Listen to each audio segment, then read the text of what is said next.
Okay. Let's see what Castor wants to talk about. I see Castor. Come to think of it, it's not unusual to find her meditating here.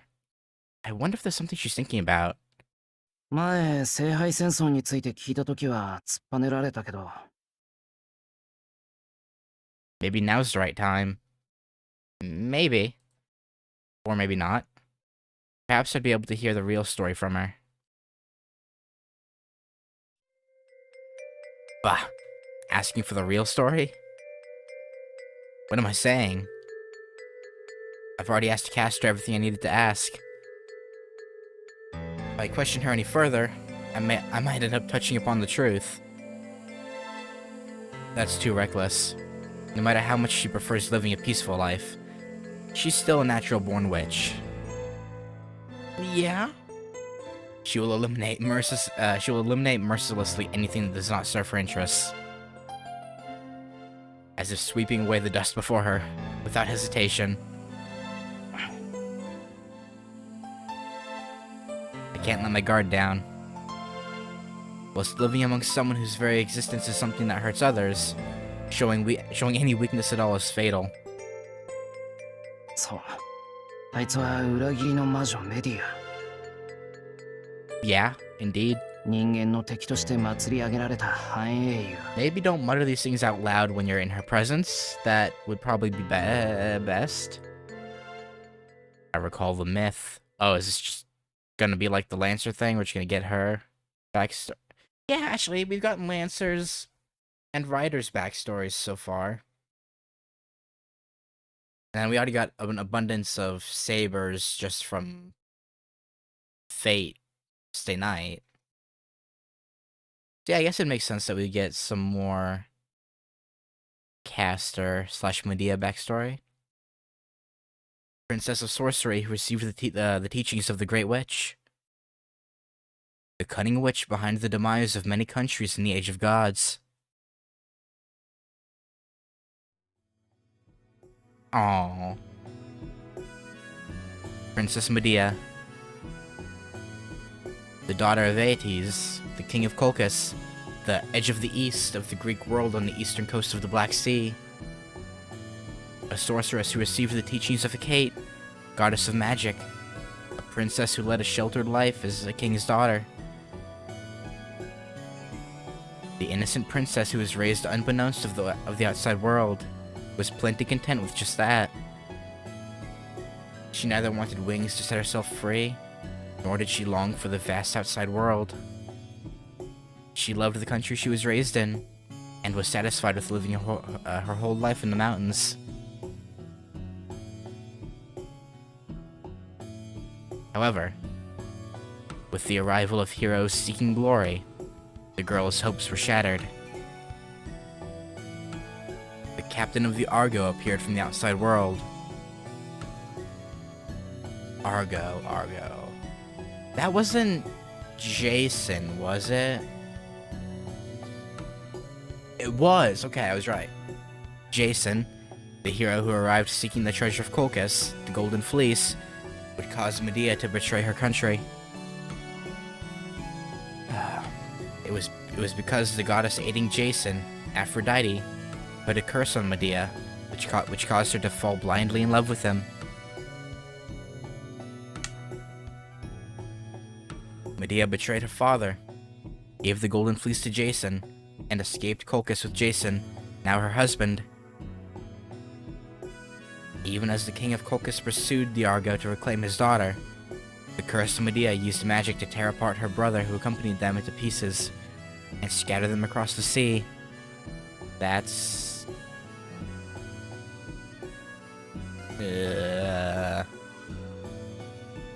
not good. Grieving, the king collected his dead son's remains, and Jason and company used the opportunity to put Colchis behind them. Like this, the foreign invaders shook off their pursuers. However, it is said the disquieting atmosphere on the Argo did not fade. The princess, who presented her homeland's treasure to the man. The woman who went as far as to kill her own brother for the man she loved. the heroes on the boat unanimously castigated the girl who was the Princess of Colchis, as if regarding something disgusting and filthy. The heroes avoided the girl. Fortunately for Medea, whose heart was bound by the goddess' curse, she saw the condemning gaze as no different than a mere sea breeze. She was content with hearing only Jason's words. "I'm sorry, but you've done well, Medea." That's right. So long as she could hear such words from the man she loved, she could endure the hero's disdain, the regret of abandoning her country, the sinful betrayal towards her father, the punishment of murdering her own brother were all things she could withstand. And yet, not once did she hear such warm words from her husband. Yeah. The return voyage ended without the slightest problem. Jason made the foreign princess his wife, and returned triumphantly to his own country of Lolkos, with the promised golden fleece in hand. But what awaited there was the death of his parents, and the annulment of the promise.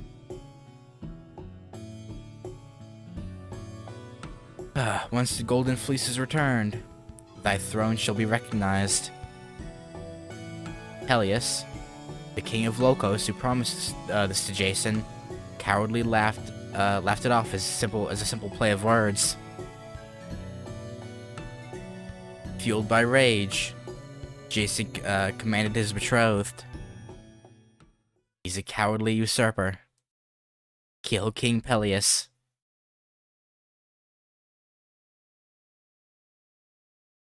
And yeah.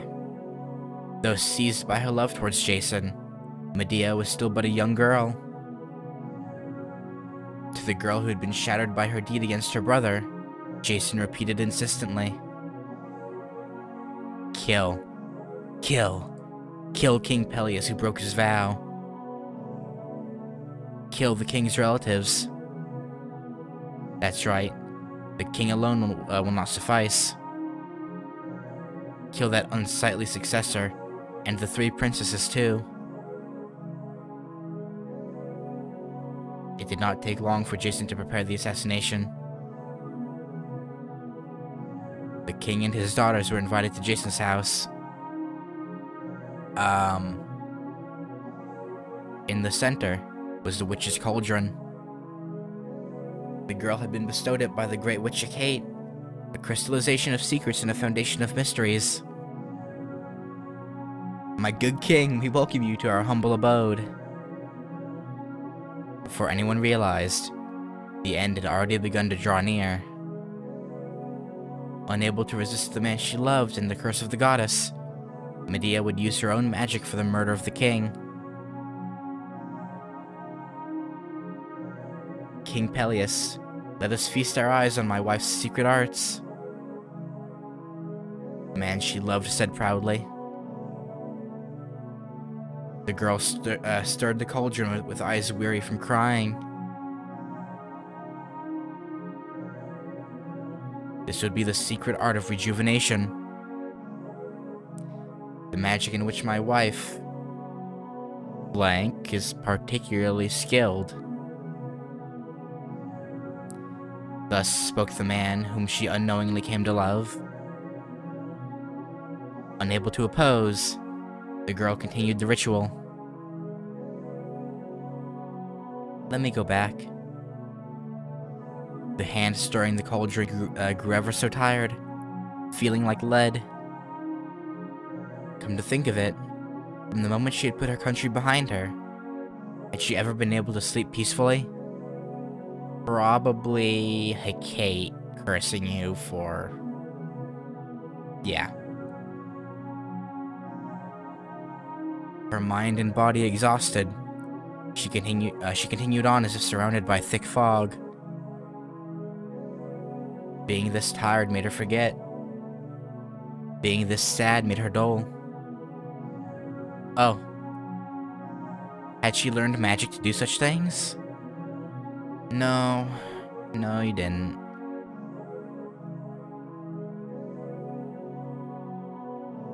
She cut up an aged sheep and placed it into the cauldron. Stir, stir, splash, splash. It melted and disappeared. And then, the aged sheep that had lost all shape and figure revived at the hands of Medea.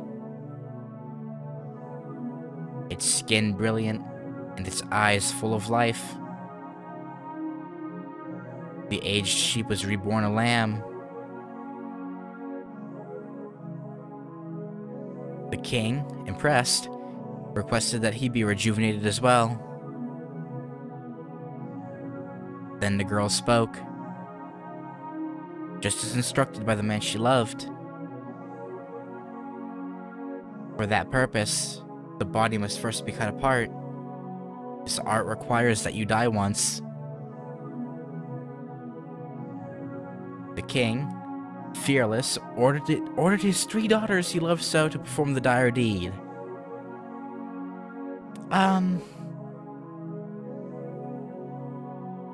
That... okay, right, so... even if it hadn't been a trick by Jason to kill him and whatnot, asking... which I guess that's beside the point currently, asking your daughters to kill you and cut up your body, that's kind of fucked up. But I guess, you know, Greece kind of was fucked up. So I guess it's not surprising. Ancient Greece, I should point out, not current Greece, obviously. Ancient Greece.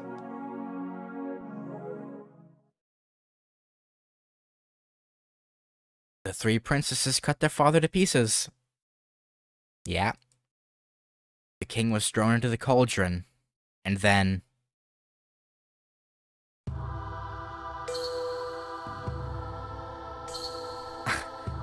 I saw it! Those fiendish daughters carving up their own father. Their father did not revive. The 3 princesses cried and screamed. The man she loved then bound the women. The gods will never forgive the sin of patricide. Daughters of King Peleus, take up your own lives. The 3 daughters cried and shouted. Why has this happened? They cried out. They pleaded for forgiveness not from the gods, but from their father, the king who they had killed. The unfamiliar man called Jason did not forgive even one of them.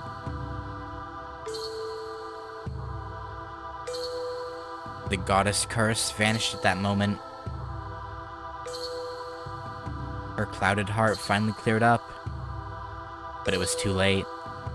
Betraying her country, killing her brother, killing the king through trickery, going as far as to let the 3 innocent princesses die.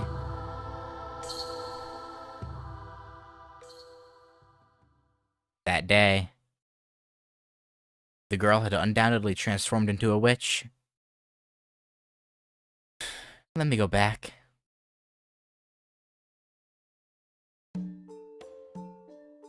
The splendor of Jason's ascent to the throne lasted but an instant. The people learned of the king's murder, and they drove Jason and the foreign witch out of Locos.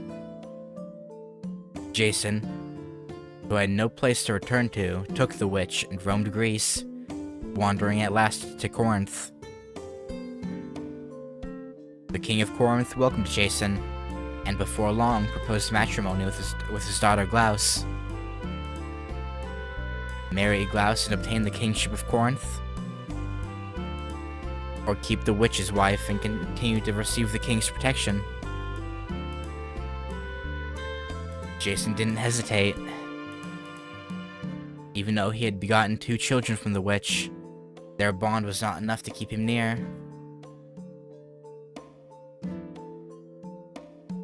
Jason abandoned the witch and ran to Glass's side. Please don't go. Please don't go.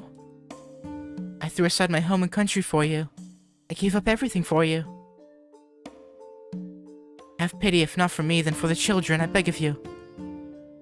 To the witch, who clung tearfully, the man said,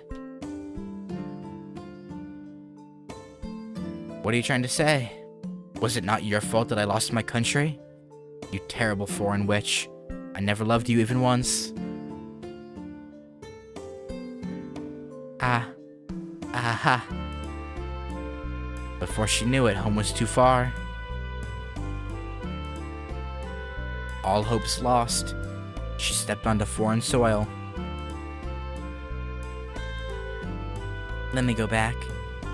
And so, at the end of a long journey, her only desire was born.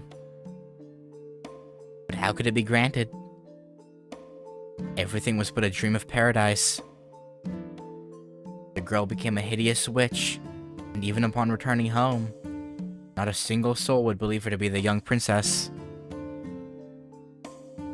She had changed too much. Even as the castle she lived out her childhood and remained unchanged, surrounded by the same greenery. And then, on the day of the marriage of the man named Jason, in the midst of countrywide celebration, Corinth fell. Glaus, the bride, was engulfed in flames, and the hero who was to become the new king was forced again to a life of wandering. The tale that follows is no longer a part of the legend. It is said the young man who led the heroes as the captain of the Argo, while pondering the wreckage of the ship, was crushed to death by its fallen stem post. And that the girl he brought home with him became a witch, and continued to wander the lands of Greece.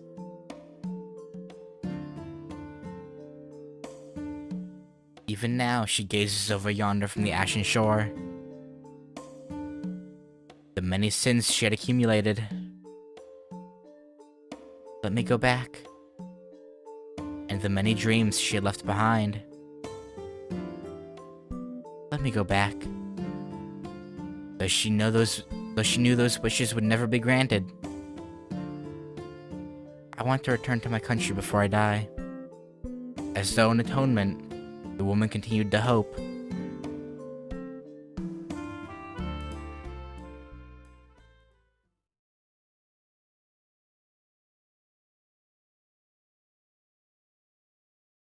Dizziness overcame me, as if having seen a fragmented dream. そうだ。話を聞くんだっけ? I'll be alright. So long as I'm careful, a conversation should be fine. Yeah. It's akin to jumping into a lion's den out of curiosity. But this time, the witch seems sated.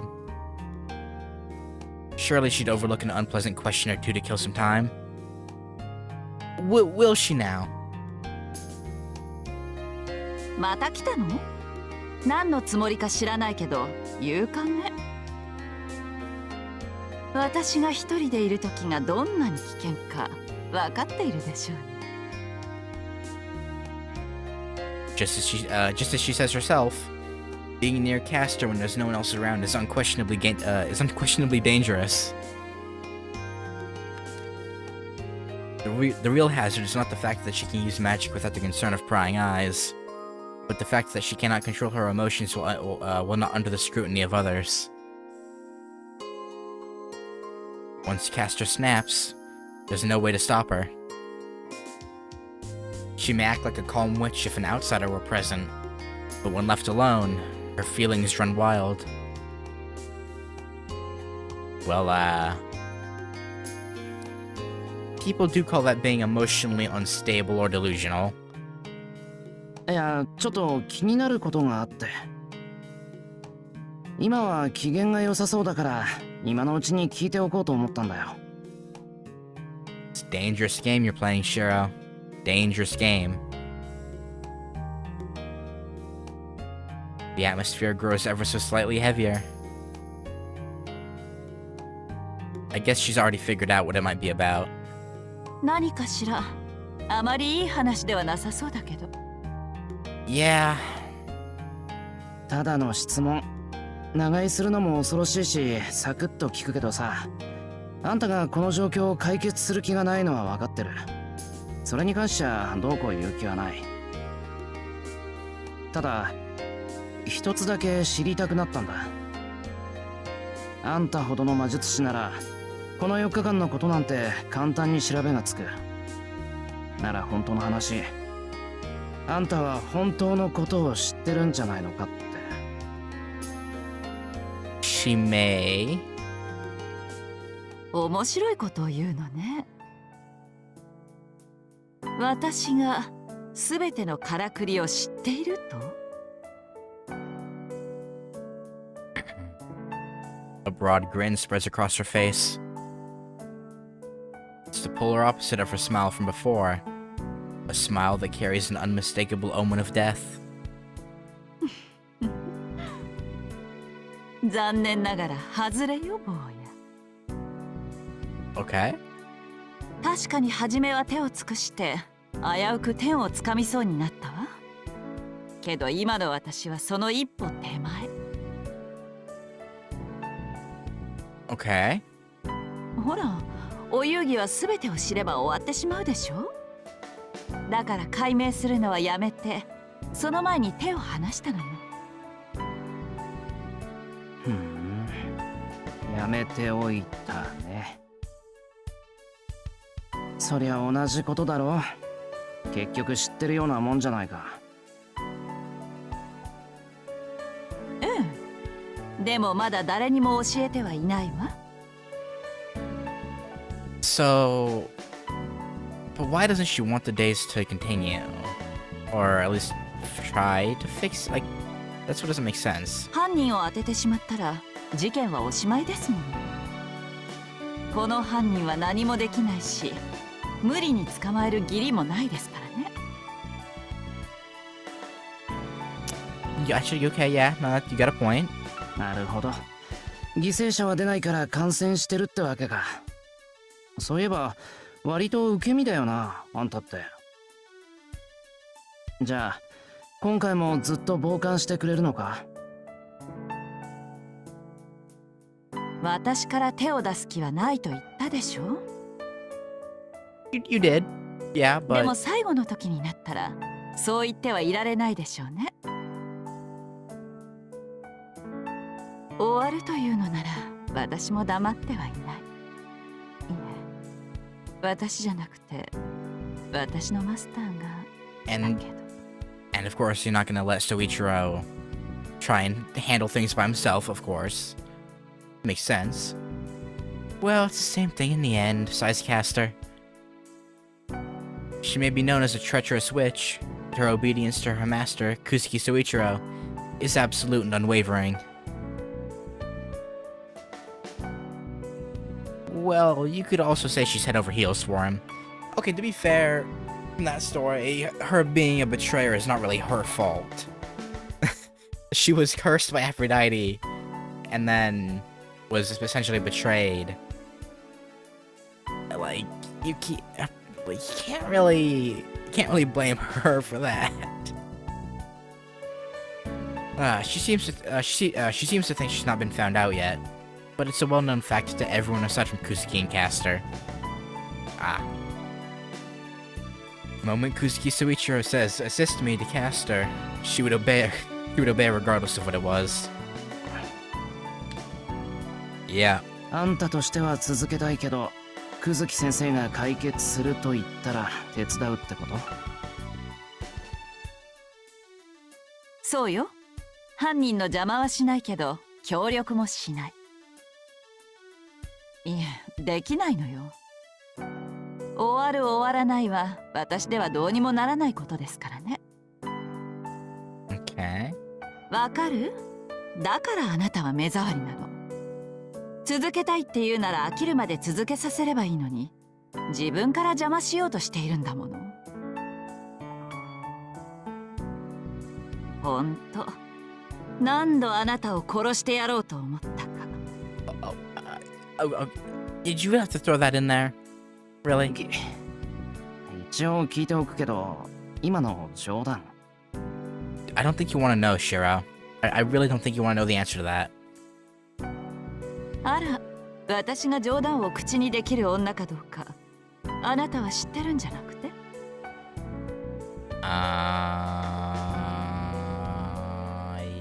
？Yes?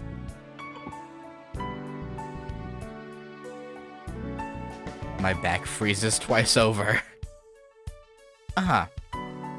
I knew it wasn't a good idea to stay here for long. あんたはとことん傍観者だってことは分かったよ。この話はこれっきりにしたいところだけど、どうして殺さなかったんだ？一度ぐらいはいいだろうに。Well, no, not really. Since this caster we're talking about, you'd think she would lose it and skewer me at least once already. どうしても何も。マスターが一度もそれを望まなかったからに決まっているでしょう。Fair? She declares flatly. I smile at her graciousness. そうか。そうだったな。最後にもう一つ聞いとくわ。仮に久月総一郎がこの異常に気づいたらどうすると思う？解決しようとするかな？それともこのまま放っておこうとするかな？ Honestly, I don't know. That man is hard to read. なあ、本当の話、あんたらはどうなんだろう？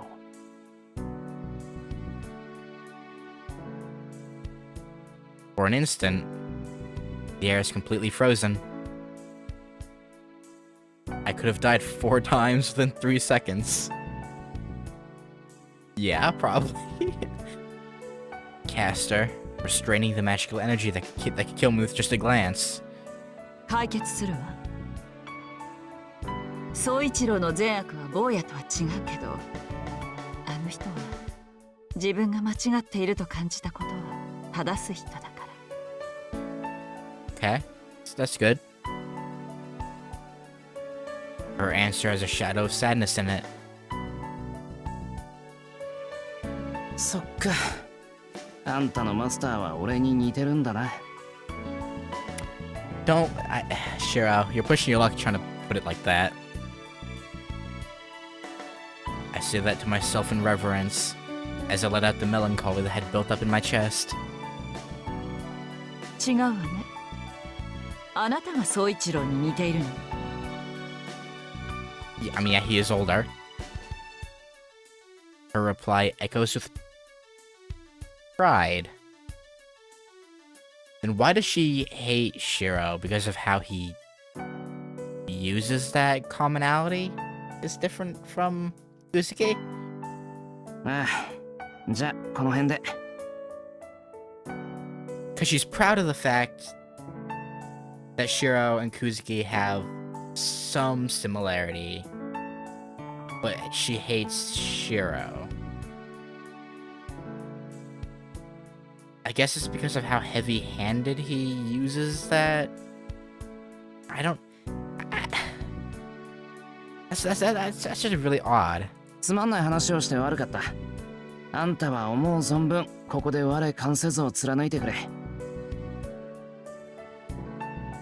言われなくてもそのつもり。けど、そうね。一人で頑張っているあなたに敬意を表して、すべてが終わる時が来たら見送りぐらいはしてあげるわ。That sounded very ominous. I don't know if I like that. Okay.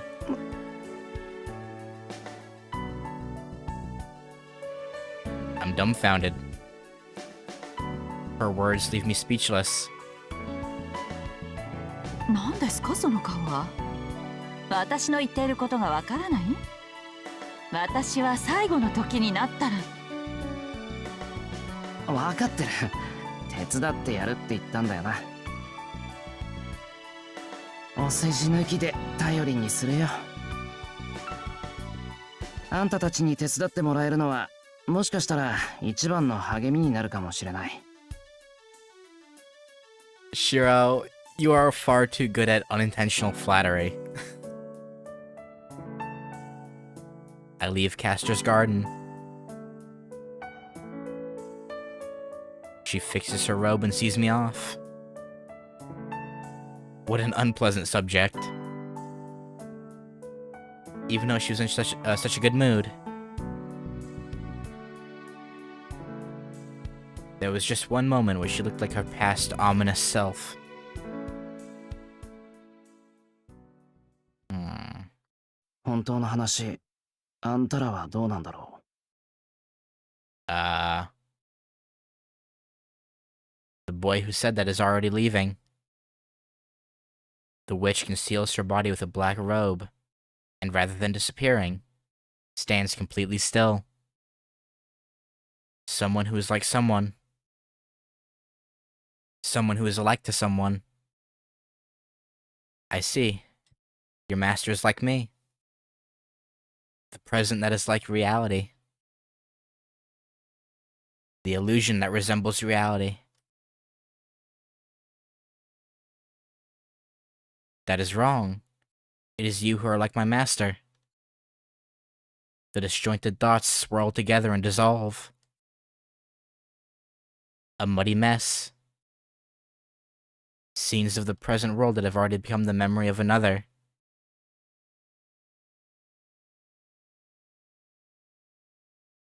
Memories from when she still lived as a human and... a bad dream she had just seen a little earlier. Like the cauldron where the old sheep was boiled. The dead and living are mingled together. 本当の話ですって。The witch bites her lip ominously. Perhaps an evening shower. Thunder can be heard in the distance. The sound of rain hitting the trees evokes a vision of the scene where they first met.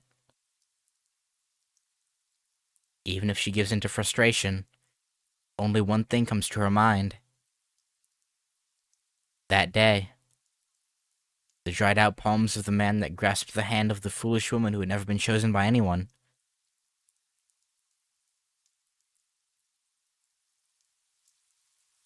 Rain. Rain is falling. She looks down briefly, only to see that the hand is covered in blood. Straining her ears, she could hear ragged breathing. Her own. A body frozen like ice, and her head frighteningly blank. Rain? Rain, it's rain. A body threatening to vanish. Her reason threatening to collapse. The sky she looks up at is high. She calls for help and receives none. And the fading body grows ever colder. Oh. But tonight is different. Her magical energy is running out. There are few spells at her disposal, and none to secure a vanishing life with. No, to begin with. Because the night when the cold rain fell was warmer and filled with light. His death was nearly instant.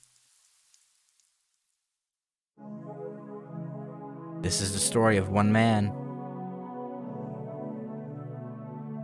It begins about 25 years back. The story of a lethal weapon that was tempered for nearly as long as he lived.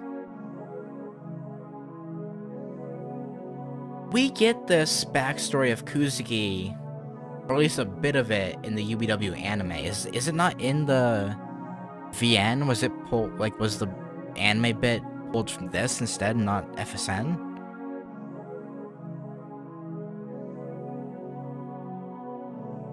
He did not know what that group was right until the very end.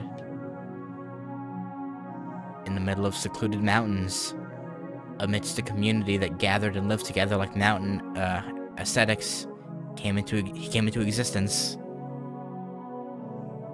Without parents or siblings, he was born as a child with no connections whatsoever. It might be more accurate to call it an emergence rather than a birth. The baby grew up in the midst of that gathering. Fortunately, he was pure. Even though that wasn't much of a place for living. Even though that probably wasn't how people lived. He who knew not of the outside world accepted that gathering. 20 years since then. He did not leave his allotted 10 square meters of forest and continued to temper the one technique he was bestowed with. Around the age of 10, he was told that the community was a factory. A place where the necessities of daily life were mass-produced through the work of many.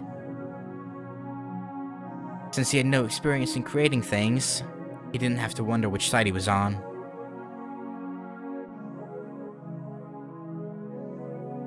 He had no objection to the fact that he was a daily necessity.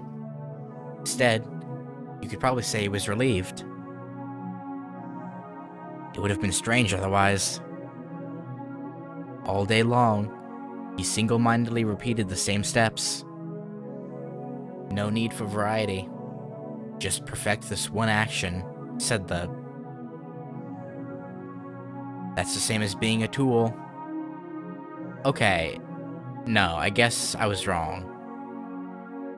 Because this is quite a bit different from what we saw of Kuzuki's backstory in the UBW anime.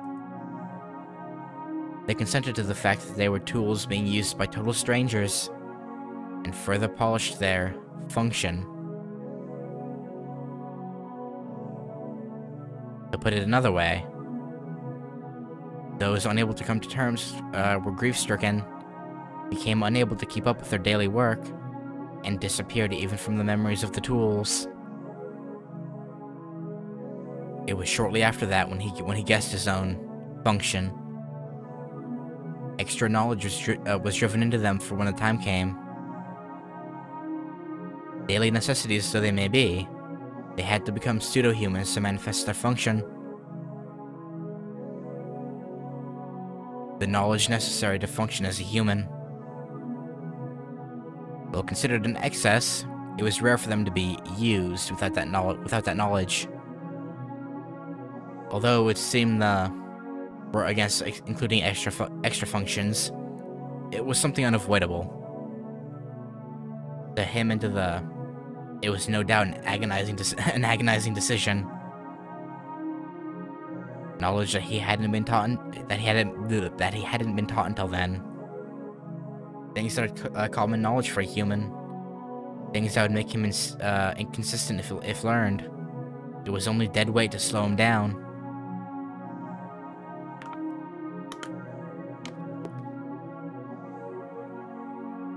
However, thanks to that knowledge, he learned the name of his function. Murderer. Be detected by no one. To kill the victim before they're even aware of it. That was the function expected of him.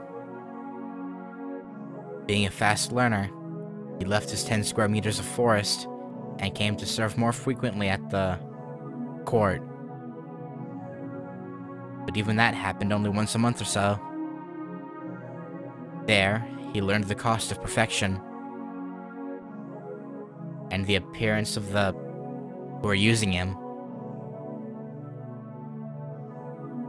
The court was an immaculately clean place. The building where demons were said to live, the place rumored to be a hellish pandemonium, was in fact a spotless white world. The scraps of tools that didn't listen to and were disassembled while alive. It's lovely. Good to know. and the remnants of those who brought shame to and had their brains transplanted into animals as punishment.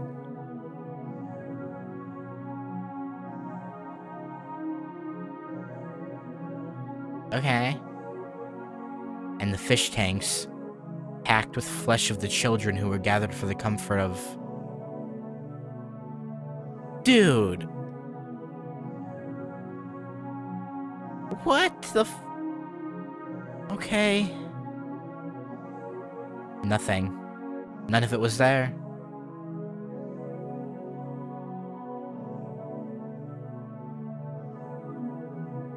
Those are all things that certainly happened. They had nothing to do with this place.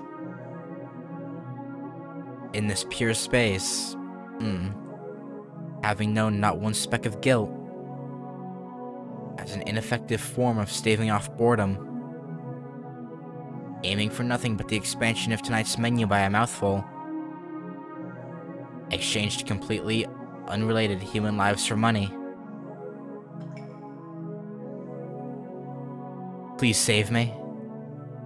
I don't want to die. Please let me go. Those pleas are to be all laughed off as filthy and silenced.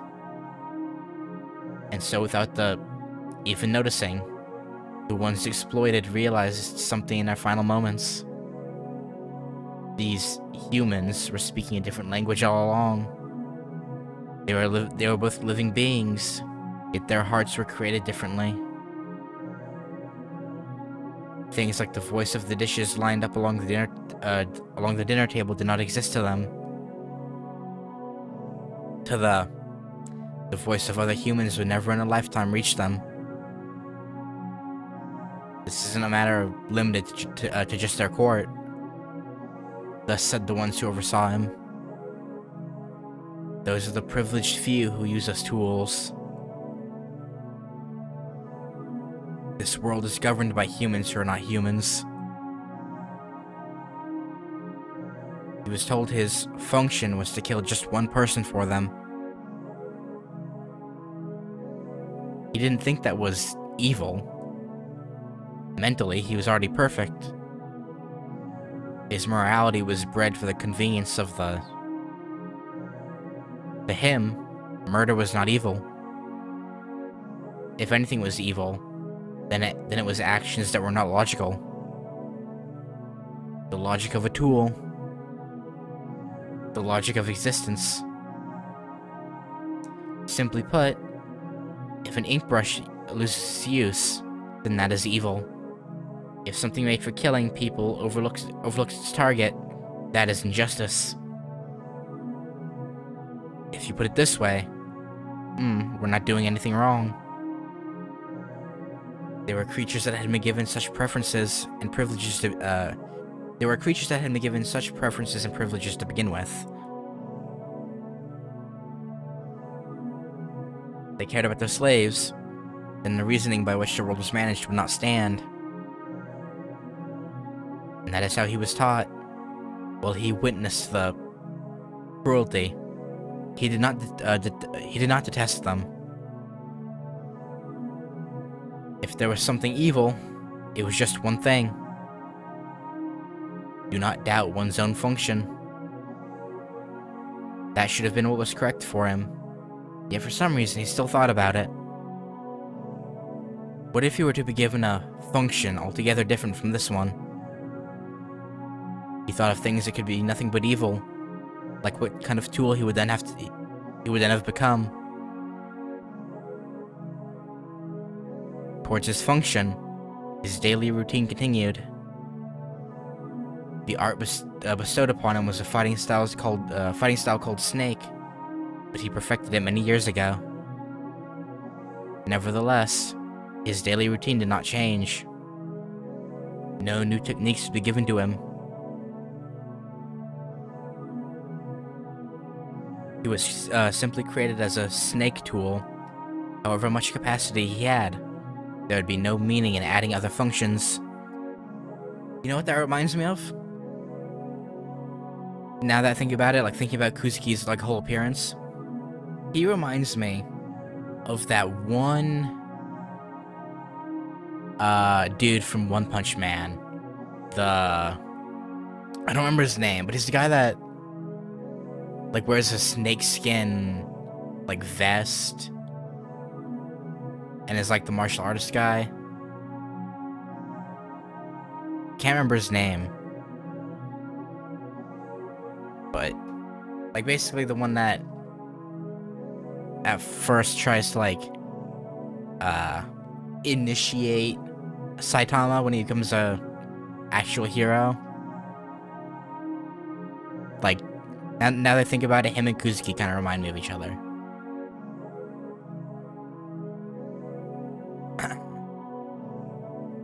And like that, another 10 years passed, and he reached the 20th.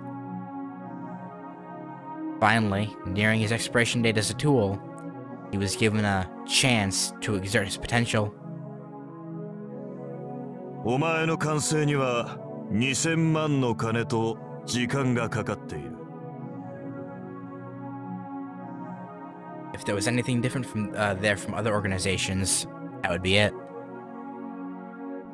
No matter what type of tool they were, no matter what kind of function they had, a one-man, one-kill rule was strictly observed.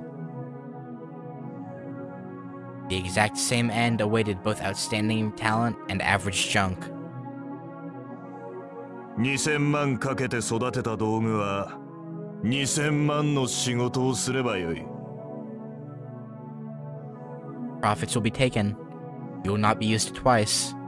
Kill yourself after fulfilling your duty. And I assume he didn't do that, obviously. Those were their absolute rules. Order to kill this person, he underwent training beyond human comprehension, and then, having finally perfected the technique after 10 years of practice, he will display it only once before putting an end to everything. He obeyed in silence. It was said the target laid out layer upon layer of defenses. The social position necessary for smoothly making contact would be provided by the. After that, just had to proceed with his body alone.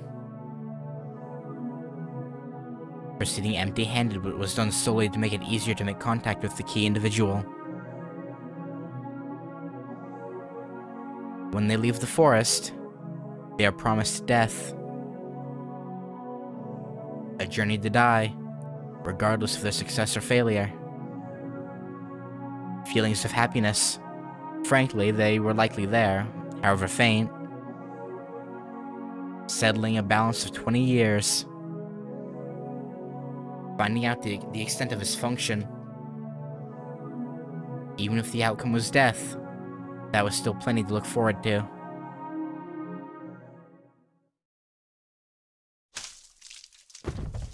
The work ended all too quickly.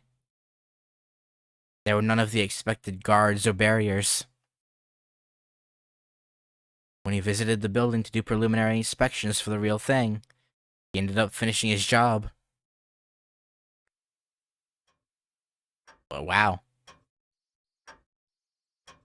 The emotions of that moment were not easy to put into words. What came flying into his chest was nothing. Neither joy nor sadness. Neither disgust nor happiness. Shouldn't there be something? He thought his function would be accompanied by some emotion, but not a single ripple disturbed his mind. If only. Suppose something did move within him at that moment. Wouldn't that make him a different being altogether? There was happiness, then on to the suicide. If there was sadness, then on to being a natural-born killer. But there had been nothing. Feelings and so forth.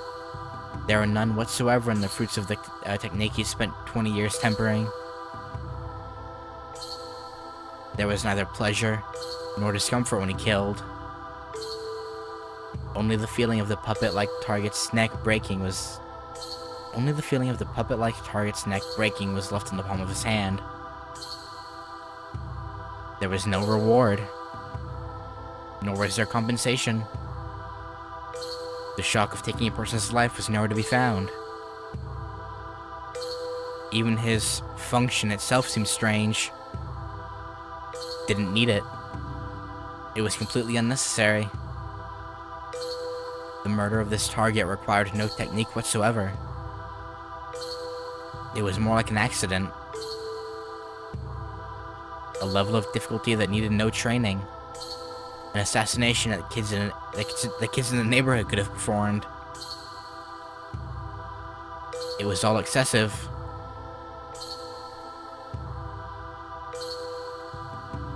How on earth could something like 20 years of training have been needed? His function that was left with nothing. The pilgrimage that was of no meaning to begin with. It's not that doubts surfaced. There was probably no reason. There was no reason in anything. Before the corpse that he only knew the name of, he became aware of his usual apathetic self. 乾いているな。 Drawing that conclusion himself, he then decided to liquidate the person he was up until then. He then decided to liquidate the person he was up until then. Okay.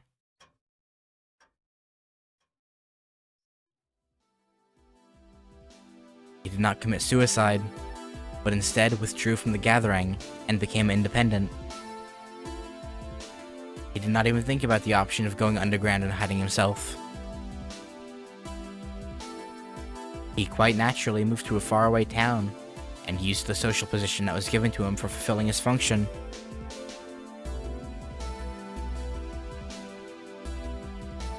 The personality prepared for him was one of a teacher, but he was able to master the basic knowledge and skills somehow. He had no difficulty adjusting to his new role, his completely different life. But there was just one trivial matter bothering him. Like a small thorn stuck in the recesses of his mind. He did not realize what that strange feeling was until the very end. The life that he did not assume would continue for more than half a year. In fact, it's continued for 5 years. There were none that searched for him, and he himself decided that he would live without regard for his pursuers. It was not that he yearned for a normal life. In the 20 years he lived, he only polished his technique for killing. Well, hey, perhaps they figured you were so good that they needed to train someone for another 20 years to be able to kill you. You know? In the 20 years he lived, he only polished his technique for killing. If the result were something like that, then all that remained was to disappear without accomplishing anything more, he concluded. In short, he had lost the opportunity to find joy in life. Humans spend the rest of their lives fulfilling the hopes they've accumulated up until adulthood. Whether or not they're fulfilled is not the issue. They are in fact an anesthesia that can expend time originally filled with nothing but agony. He who had none of this could only continue on meaninglessly. I need to stop talking so fast. I know I've said this before. I always just like speed through and like stumble over words. He had neither ideals nor illusions. He decided he would fulfill the duty of living until his own flesh would rot away, until the tool known as himself ceased to work.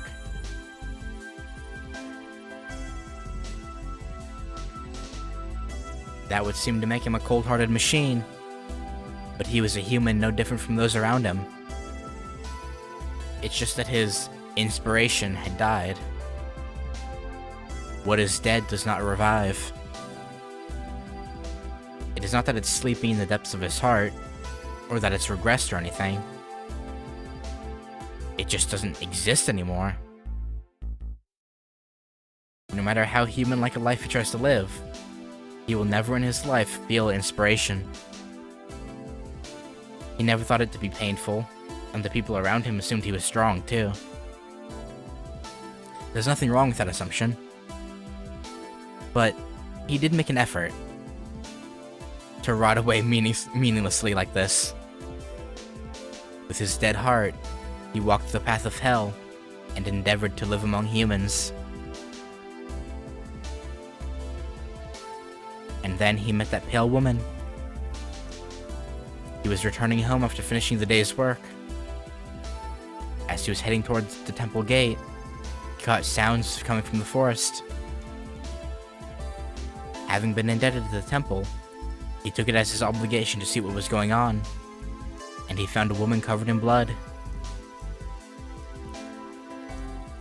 The woman wrapped in the black cloak was so weak that it seemed she would disappear at any moment.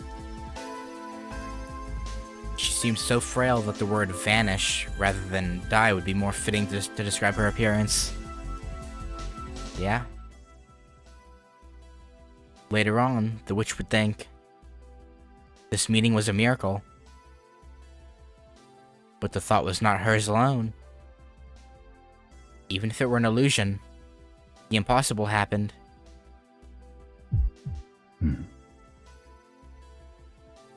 His heart beat?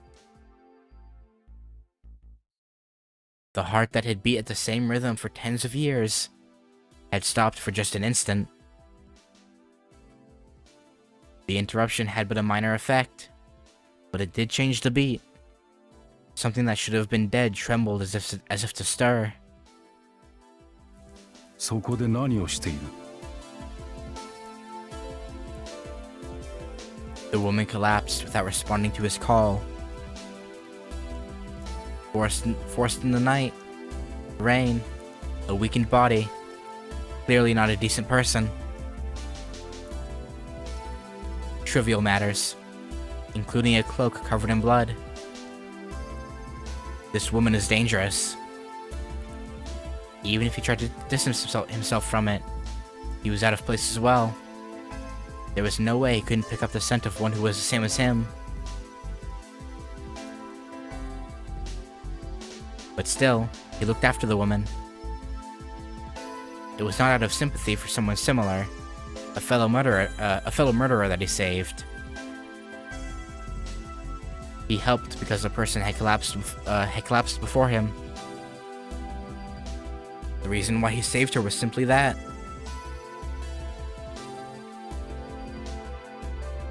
The woman awoke in about an hour. 起きたか? 事情は話せるか? The woman stared at him dazed. There was neither bewilderment nor delight. She looked as if her despair of being alive had turned to tears and were about to spill forth. 迷惑だったのなら帰るがいい。忘れろと言うなら忘れよ。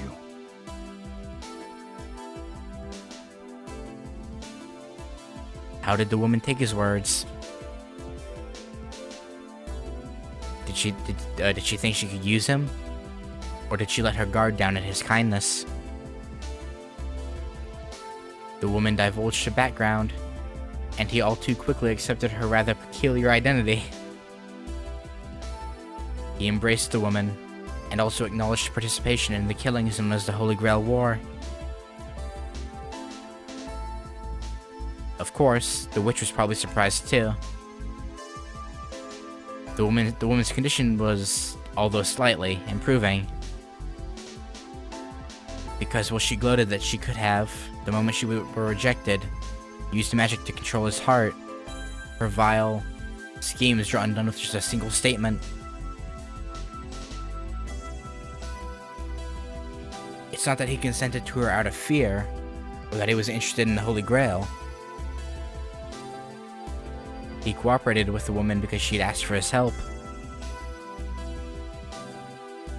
He was a man who saw no evil in murdering to begin with. He had no reluctance to becoming a master.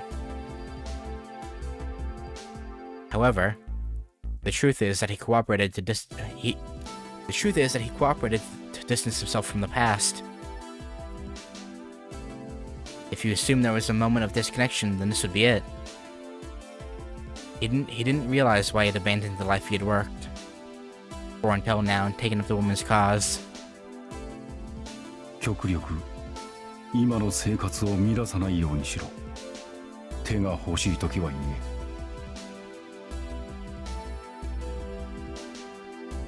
This was his policy. He has no desires. It was just the woman he saved wants something called the Holy Grail.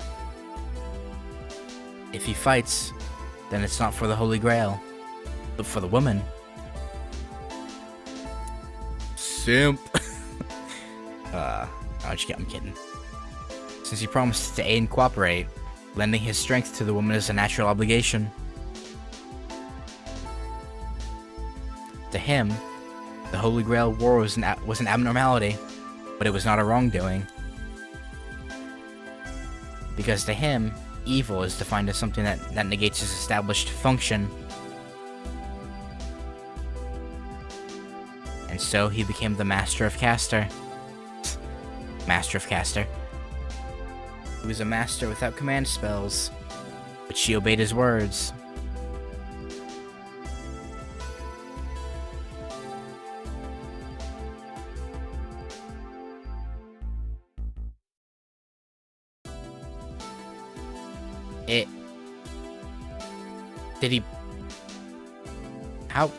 How did he become her master without... That's weird. How did he become her master without getting command spells?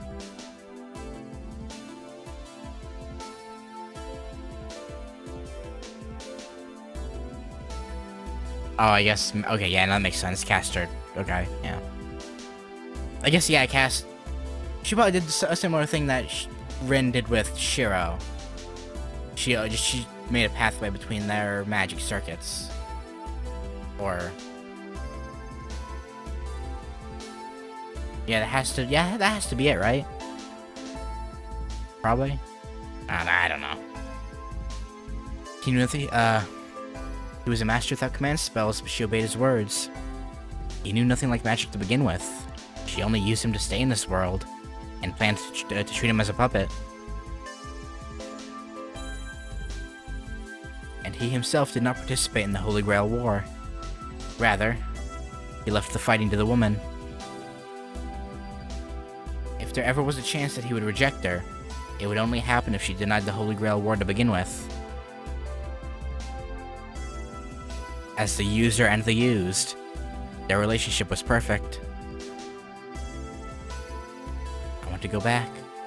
Yet for the same reason, they did not mesh together as human beings. The more the woman began to change her mind, the more of a reason he had to abandon being a master. And the more he experienced her character, the more he broke down as a tool.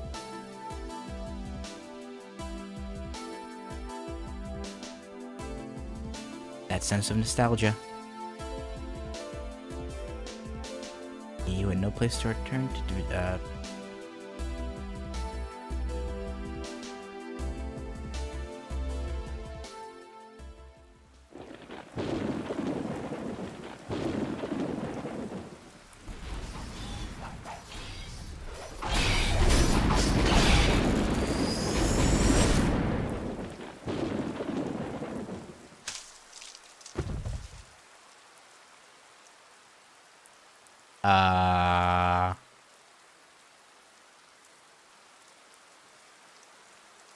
I'm guessing that's what happened in the Fate route after Caster's death. I guess Kuzuki tried to fight Gil.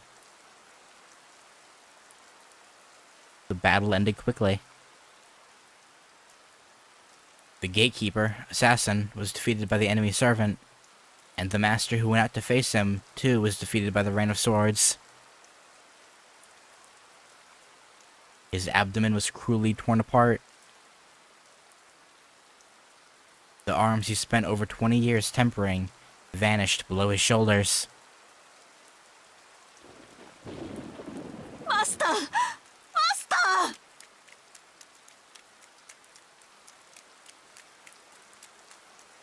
Or was... Okay, so that was before? The woman's voice echoed in the temple grounds. The enemy servant seemed to have left, having finished with the servant and master of the temple gate. Only the woman was left, clinging to the remains of her repelled contractor.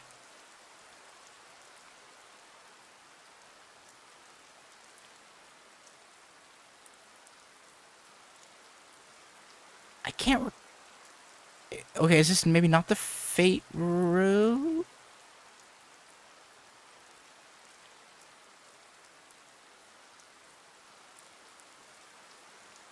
Okay. Seeing that crying face, he found himself lamenting over having done something inexcusable. Or was this before? Because...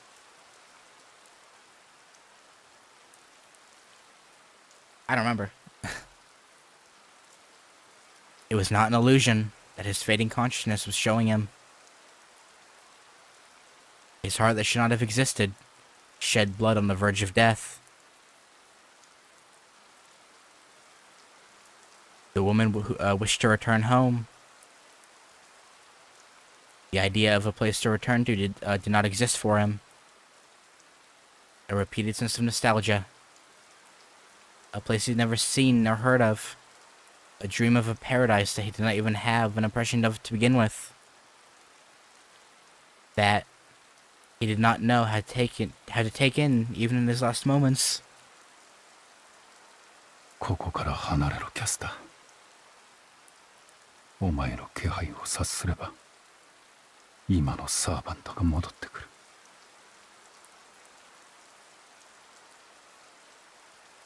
He said indifferently. Condition of his body aside, it was a miracle that his spirit was still in good health. Perhaps it was the result of his long days of training. Until the moment his brain stopped working, his mind was clear. 何を言うのです。気を確かに必ず直します。あなたを死なせはしません、マスター。The woman didn't leave. Or maybe it's not any of the routes, maybe it's just one of many possible things that could have happened. You know? Like with the whole what's going on, it could be it. It was a bit illogical. Of course, losing a master to anchor to is a serious blow, but not to the extent that it would result in death. In fact, she had already lost one before. Considering the possibility of being attacked by the same servant again, it would have been best to leave as quickly as possible and search for another master. 見くびらないで。私は魔女です。死にかけの人間の一人や二人、簡単に作られる。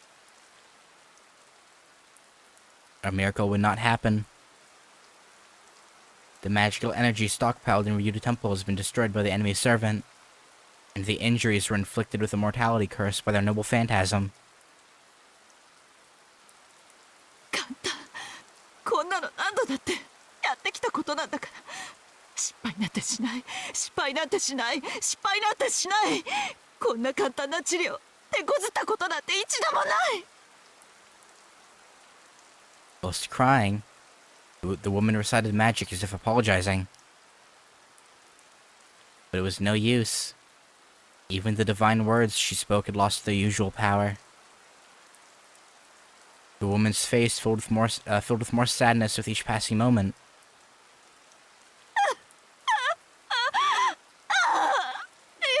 やだ。助けて。誰かお願い。お願い。助けて。助けてよ。こんなの嘘よ。今まで失敗したことなんてただの一度もなかったのに。Neither healing the wounds, nor regenerating his body was fast enough. She could not save anything. A witch's role is only to cripple humans. Even if she could cure people and animate the dead, genuinely saving a person was simply not possible. Perhaps it was because she hadn't really tried to save anyone up until now.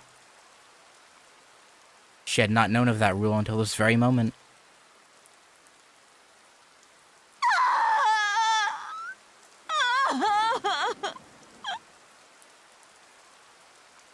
Magic didn't work.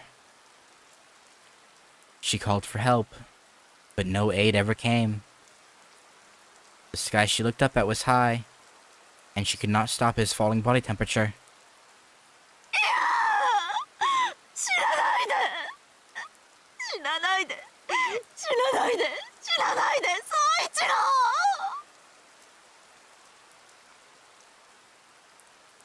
He hears wailing.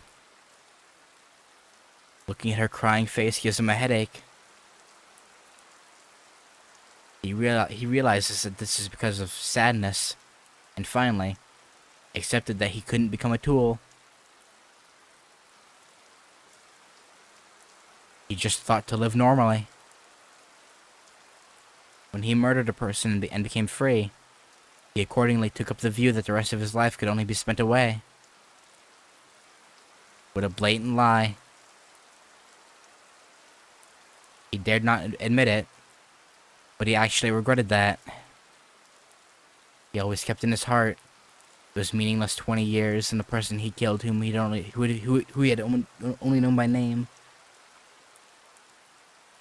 He always thought it was wrong to kill someone who he knew only the name of. That was not a killing born from his own motives. He was not an adult born from his own will. How should he have atoned for his mistake? It had been fun. It was easy to do nothing but hone one single technique. To forget about thinking and be a tool. Being preoccupied with that, he erased 2 lives without a single consideration. Is there any greater evil than this? Even if those who raised him were to shoulder a part of his crime. Even if he didn't know a thing. What killed another person was, inevitably, his own hands. The reason why he went on to live was because he didn't know how to atone. He stopped practicing the technique that he could call his one and only purpose, and slowly buried it within his daily life. Wishing for nothing, gaining nothing. That was the best form of atonement he could conceive in his mind. That way of living crumbled after meeting this woman. A pale-looking lady wandering about in the cold rain. She was simply beautiful. More beautiful than any woman he'd ever seen before. That was the only reason. That beautiful creature. He reached out his hand. Looking back on it, throwing away all those days of atonement he had accumulated, and lending her a hand was purely, or was surely, ごめんなさい。ごめんなさい。ごめんなさい。 the woman's voice had turned into a cry. What he thought was rain was something much warmer. The woman didn't leave. Just as that night, arms covered in blood clung to his chest. It is truly sad that he could not see her face anymore, he thought. そうか。ようやく気がついた。 It took too long, but still there was some time. He had, for a long time, wanted to apologize to something. Things he had regretted. something he had to beg for forgiveness since long ago. To that which he had vaguely carried until now. He had wanted to live for someone's sake. That pure longing. キャスター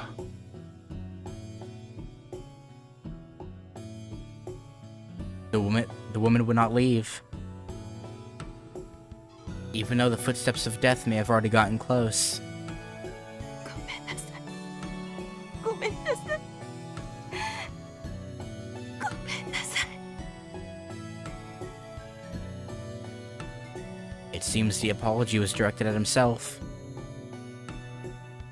That's enough. He could no longer apologize, but in exchange, this woman had done it for him. Only one concern remained.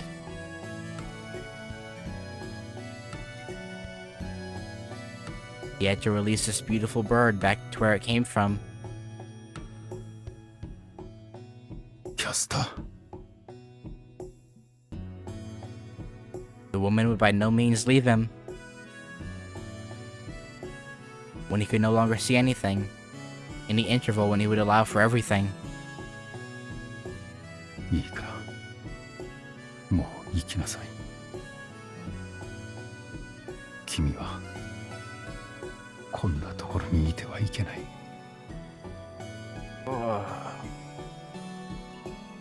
Feeling more peaceful than he ever had, he told the woman who clung to his remains.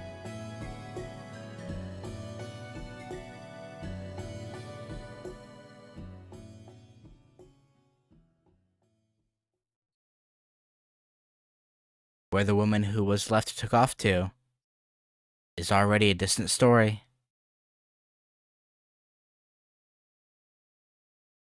The woman was not what he thought her to be. The conclusion was not one he had hoped for. The story of the fallen killer and the witch ends here. If there was any salvation, it was in the brief instant after they had met. The life that lasted less than a month was filled with many times more humanity and tranquility than what had existed up until then.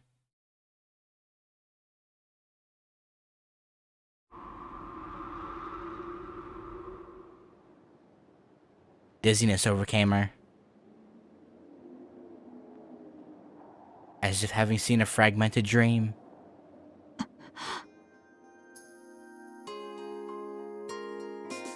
So she was seeing a possibility that could have happened? The witch in the black cloak is liberated from the evening rain. She narrowed her eyes at the slight vertigo and looked up at the gloomy sky. できっこないことを言われて羽なんて初めからありはしなかった。 Surely, he saw her that way until the end. Even if she had fallen to the ground, her wings were light. Someday they would slew off the dirt and return to the skies. ほんと気の回らない人。立ち寄った場所を気に入って空を忘れる渡り鳥だっているでしょう。そんな都合のいいことを思いもしなかった。 She smiles ever so slightly at the monologue. As if drifting off to sleep, the witch slowly closes her eyelids. As if to bury herself in the short-lived dream. She held tightly onto this moment from which she will eventually awaken.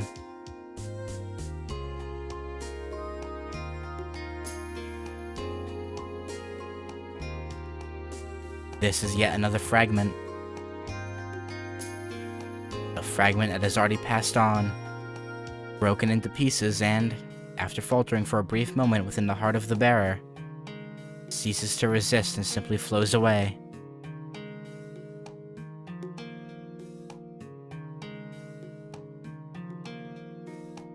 So that with only the mind, she could not exist. And with only the body, she could not leave footprints. At the very least, the spring that didn't come could be admired, unbeknownst to others, at this paradise of a town.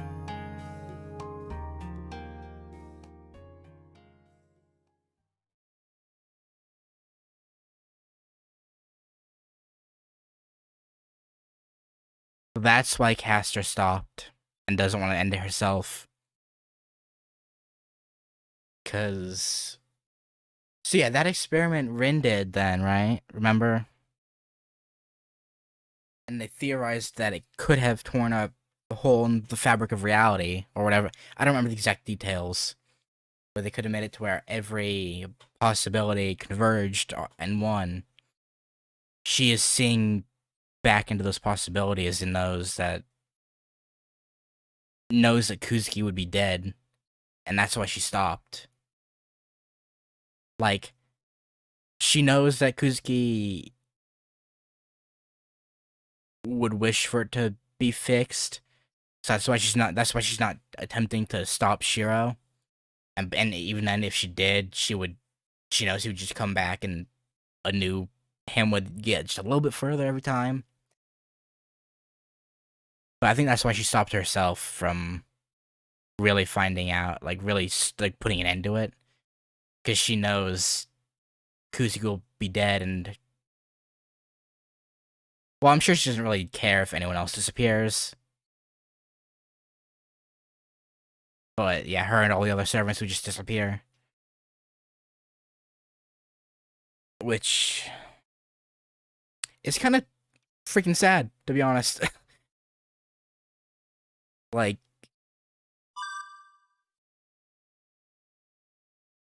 gotta...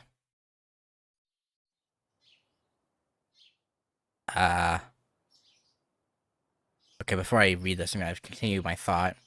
Kinda gotta respect the fact that she loves Kuzuki so much that she's willing to let this continue. I don't know. I don't know how to put what I'm thinking into words here. It's like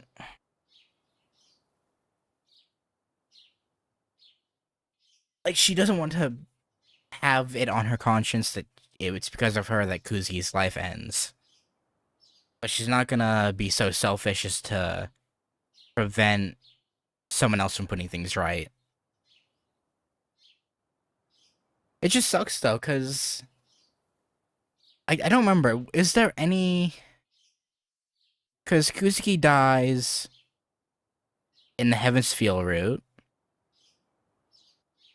He does... I assume that was the Fate version of his death, probably, or at least something very similar to what would happen there. And so I don't remember if he lived in UBW or not. He dies. Okay, yeah. I didn't remember if he died in UBW or not. So yeah, that really sucks for Castor, man. I mean, it sucks for Kuzuki too, but like this Castor here and now. Also, hey, Dark Ice. I don't know why I just skimmed over that. Uh,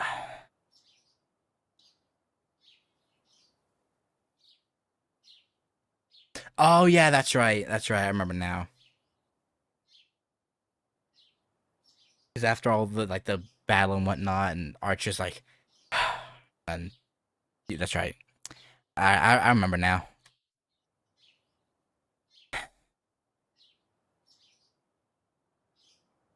That kind of sucks though. When you think about it, like, because he's not a bad guy. Just he was just helping Castor at the. That's all he was thinking. Ah, really sucks for him. Anyway,